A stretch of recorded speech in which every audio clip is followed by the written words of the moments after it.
خشکی اور تری میں لوگوں کے اعمال کے سبب فساد پھیل گیا ہے، تاکہ اللہ ان کو ان کے بعض اعمال کا مزہ چکھائے۔ عجب نہیں کہ وہ باز آ جائیں۔ کہہ دو کہ ملک میں چلو پھرو اور دیکھو کہ جو لوگ تم سے پہلے تھے ان کا کیسا انجام ہوا ہے۔ ان میں زیادہ تر مشرک ہی تھے، تو اس روز سے پہلے جو اللہ کی طرف سے آ کر رہے گا اور رک نہیں سکے گا، سیدھے دین کے رستے پر سیدھا رخ کیے چلتے رہو کہ اس روز سب لوگ منتشر ہو جائیں گے۔ جس شخص نے کفر کیا تو اس کے کفر کا ضرر اسی کو ہے، اور جس نے نیک عمل کیے تو ایسے لوگ اپنے ہی لیے آرام گاہ درست کرتی ہیں، تاکہ جو لوگ ایمان لائے اور نیک عمل کرتے رہے ان کو اللہ اپنے فضل سے بدلہ دے۔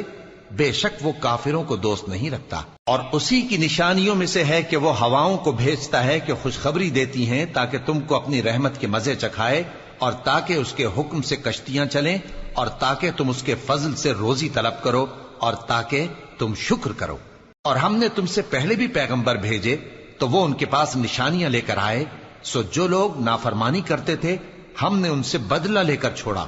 اور مومنوں کی مدد ہم پر لازم تھی